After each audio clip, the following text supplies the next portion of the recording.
Salut à tous et à toutes. Alors aujourd'hui on se retrouve pour une nouvelle vidéo. Voici donc le VS de l'étalon Frison. Donc nous allons aujourd'hui comparer l'étalon Frison de 2010 avec l'étalon Frison de 2015. Donc ces deux figurines proviennent des salons du cheval de Moucron et celui-ci de Tournai. Celui-ci provient du calendrier de l'Avent 2015. Donc comparons immédiatement ces deux figurines.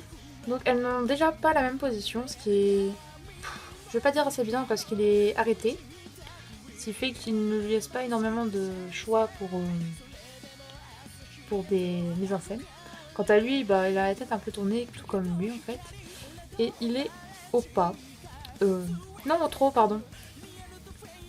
Donc voilà. Maintenant, on va comparer l'aspect des robes. Donc, pour celui de 2010, sa robe est mate. Elle ne brille pas. La comparaison avec les crins est pas très voyante encore, je trouve. Parlons tout de suite des Made in. Celui-ci est donc Made in Germany et celui-là, merci. Et je suppose Made in China. Ah non, il est Made in Germany aussi. Oh bah j'aurais pensé à un Made in China. C'est les foils qu'il y a dessus. Donc celui-ci a une robe mat et celui-ci a une robe qui a été vernie pour faire la comparaison avec les crins qui sont super mat. Sauf que du coup, comme ils ont probablement peint les crins après avoir verni la robe, tout ce qui est dépassé, ça se voit. C'est très dommage. Nous allons comparer les sabots. Je trouve que les sabots ici sont faits très régulièrement, comme ça dépasse énormément. Hein. Je pense que vous voyez même d'ici, oui ça se voit vraiment.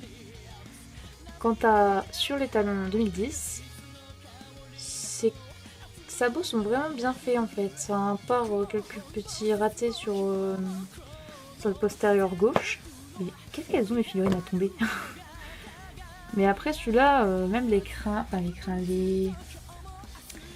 sabots de devant sont vraiment laids. Ils ont vraiment été très bâclés. Le moule de la figurine n'est pas très beau, hein. Vraiment.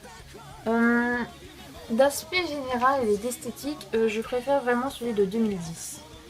Car il laisse vraiment beaucoup de possibilités pour les mises en scène et je pense qu'il est plus beau customisé. Enfin, je pense, je suis même certaine. Celui-ci il est vraiment bon que pour le custom aussi, parce qu'il laisse pas énormément de possibilités. Puis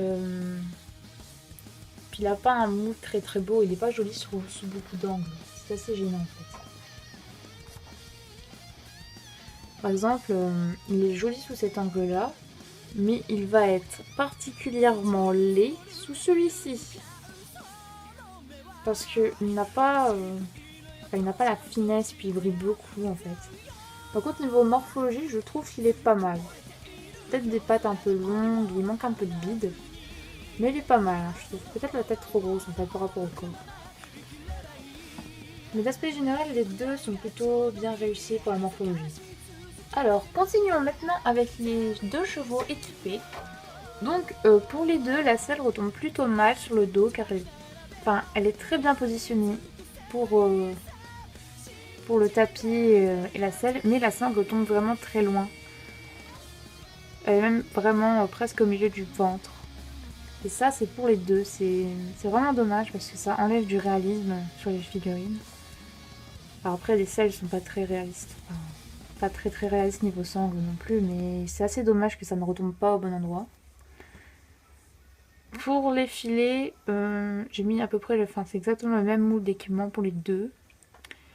Et sur le 2010, ça ne semble pas énormément gêné sur la tête du cheval, mais pour le 2014, c'est l'enfer.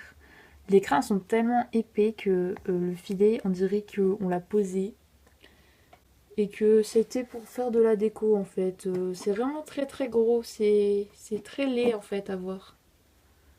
Je n'aime pas du tout, ça fait une grosse bosse. Les crins sont vraiment très gênants pour les équipements. Donc globalement, si nous faisons la liste des points négatifs, c'est l'étalon 2014 qui a le plus de points négatifs que celui de 2010. Donc, parce que celui de 2014 a donc un problème avec la selle qui retombe mal, le filet qui fait des bosses, la robe avec le vernis qui rentre plutôt bien, mais c'est vraiment dommage parce que du coup il brille beaucoup. Et les crins, oui, qui sont... Enfin, ça se voit du coup quand ils sont mal peints. Quant aux sabots, qui sont très mal peints et pas du tout détaillés ni vis-à-vis des fanons. Lui, pour l'étalon de 2010, ses points négatifs sont donc la selle, qui retombe mal. Et en fait, je n'ai trouvé que ce point négatif. Donc, il n'y a que la selle qui retombe mal sur le 2010. Il est vraiment très très bien fait après. Et pour les deux, la morphologie est à peu près bien. Mais bon, la morphologie, on va pas trop compter ça chez Schleich, surtout maintenant. Donc voilà, j'espère que ce versus vous aura plu. Et sur ce, à bientôt!